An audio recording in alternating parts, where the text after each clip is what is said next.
a gente tem um assunto bastante interessante, eu acho, que as pessoas não falam muito, mas que, vez ou outra, a gente vê um potencial grande, que é a questão da meliponicultura, né? Você vê muitos aí apicultores criando abelha sem ferrão, e tem aquela pergunta, né? A possibilidade de se criar, praticar apicultura, do ponto de vista comercial, e praticar meliponicultura também, do ponto de vista comercial. Se isso é possível, se é possível conciliar as duas coisas, né?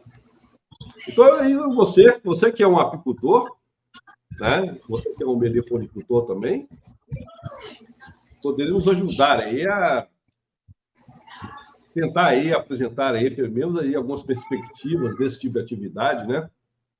Da viabilidade certo. Ou não disso de acontecer. Certo. Mandar um abraço também para sua audiência, né? Canal seu aí, do colega. É um tema um pouco polêmico, né? Quando se trata de meliponicultura e a apicultura no mesmo espaço. Só que, assim, tem algumas coisas que a gente tem que levar em consideração, né, Murilo? Eu acho que a gente tem que ter certos cuidados. A gente sabe que as abelhas domésticas, né, que são as abelhas africanizadas, natural que ela tem uma competição muito grande com alguns recursos, né, principalmente o néctar e o pólen. E ambas as espécies, tanto a melipona, né, quanto a apis, ela disputa o mesmo recurso, né, na natureza. E quando você coloca, quando existe uma concorrência, né, com outros polinizadores nativos, e aí, quando a gente fala de abelha, a gente não está... Quando a gente fala de abelha, a gente reflete muito com relação a apis, né? Mas na natureza tem outros polinizadores, né? Existem as abelhas nativas, sem ferrão, e tem as abelhas, principalmente as abelhas solitárias, né? Que não deixa também de ser um impacto direto em cima desses insetos. No entanto, é importante a gente fazer o monitoramento de perto, esse monitoramento. Esses impactos, para que a gente possa... para que não haja efeitos negativos sobre o ecossistema local. Porque é o seguinte, quando você pega, como no meu caso, né, eu sou apicultor e também trabalho com a melipona. Quando a gente faz aqui o mapeamento, né, o mapeamento da área para a gente montar o apiário, a gente faz todo o levantamento das espécies de plantas, né, melífera, daquele local ali. Geralmente a gente pega um raio aí de 1.500 metros, né, que a gente trabalha, a gente faz esse levantamento. De toda a área verde, né, que a gente considera assim de pasto apícola. Em cima desse levantamento, a gente levanta ali aproximadamente o número de hectares, né. Depois que a gente faz esse levantamento, a gente vai fazer o processo ali, fazer a caminhada, né, mais ou menos nessa área, para a gente identificar o que tem de plantas ali, né, o que essa planta fornece, se é néctar, se é pólen. A partir daí que a gente vai partir para a montagem do apiário, né. Outra coisa, a gente tendo isso em mente, e aí só que a gente tem que ter outro cuidado, é o seguinte, a população de apis melíferas, por exemplo, se você pega uma colmeia de apis melífera, uma colmeia de melipona, que aqui no meu caso é a uruçu amarela, né, que é a melipona mondre, que ocorre aqui na nossa região, por exemplo, um enxame de apis melífera, ele pode chegar aí de 70 a 100 mil indivíduos, né? Então, imagina aí, você pega 15 colmeias, um apiário de apis melífera, você tem para mais de 1 milhão de abelhas pastando ali, pegando recurso, pólen, néctar, né, e resina, em uma área aí de um raio de 1.500 metros quadrados, 1.500 metros, tá? Então, imagina aí o volume, né, de abelha, né, pegando recurso.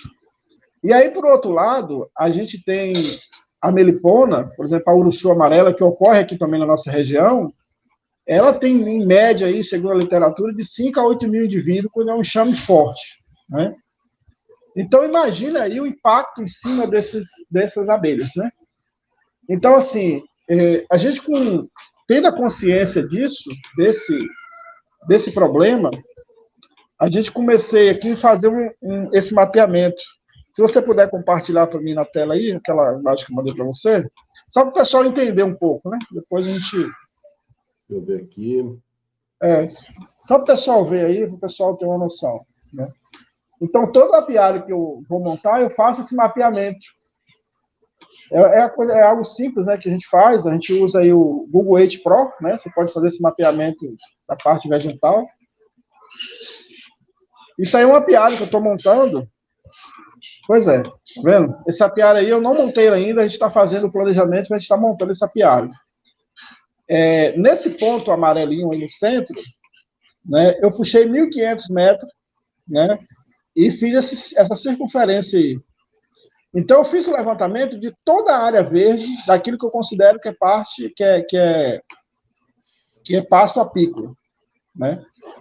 Quando eu faço esse levantamento, eu vou nessas áreas, né? Lógico que eu não vou em todas, mas eu vou em uma boa parte delas, olhar que vegetação é essa. O que tem nessas áreas aí? Né? É eucalipto? É café? É vegetação nativa? Né? Aqui na nossa região tem bastante pau-pombo, né? Tem muito sapê, tem muito açapeixe. Então, a gente faz todo esse levantamento, né? E aí, a partir daí, a gente montar um apiário. O que acontece? Como eu crio a apis e a melífera, as duas juntas, existe uma competição muito grande, né, de pasto apícola. Então, o que a gente está fazendo? A gente está mudando o sistema de implantação dos meliponários. Eu não vou estar deixando o meliponário junto com as apis, ou seja, no pasto que elas, digamos assim, que elas possam estar ali no mesmo espaço, né, no mesmo local. Sobrepôs, né? Então, o pasto da melipona, ele não pode muito sobrepor o pasto da apis mellifera, entendeu? Porque há uma disputa muito grande. A gente está falando aí das abelhas das colmeias que a gente tem um domínio, né? Que a gente cria. Agora, você imagina que nessa área aí também tem várias espécies nativas, espécies solitárias, a apis também, que existe, né, em oco de pau, em buraco, em casa de cupim, também existe essa concorrência. Então, quando a gente faz esse mapeamento, eu tenho ali uma quantidade de áreas de pasto apícola, e em cima dessas áreas eu vou fazer o cálculo de quantas colônias eu posso colocar nesse apiário. Entendeu? Eu já tenho ali uma estimativa, né, desse apiário aí específico, né? Então, aí também eu posso ver também se é possível trabalhar a parte também de melipona. Entendeu? Você vê que uma área bastante reduzida em termos de pasto apícola. Né? Você vê que tem muita área, pastagem, né? Você vê que eu peguei caminho, esses meios são mais nascentes, aí tem umas áreas de eucalipto, né? Tem umas partes nativas. Então, a partir disso aí que eu vou estabelecer o apiário e vou estabelecer o meliponário, né? Eu acho que é um método fácil, esse método, o colega Armindo, né, de lá de Goiás, ele usa muito para instalar os apiários dele, e aí eu estive conversando com ele e ele passou para mim alguns detalhes, e hoje eu estou aplicando isso na implantação dos meus apiários. Então, assim, agora você imagina você introduzir ali 10 caixas, 20 caixas, dependendo do suporte, né, que esse apiário vai ter, e a disputa que vai ter aí junto com essas meliponas. Eu sei que isso, hoje existe não vou dizer que uma discordância, mas talvez um entendimento de que um grupo né, da área da melipona, né, da pessoa que trabalha com a meliponicultura. Na verdade, existem dois grupos, né, na meliponicultura. Existe um grupo que trabalha mais, tem um pensamento mais voltado, né, para comercialização de enxame, divisão de abelha, e tem outro grupo que é mais conservacionista. No caso, que esse grupo que eu tento, que eu me encaixo, né, que é a parte mais de conservação.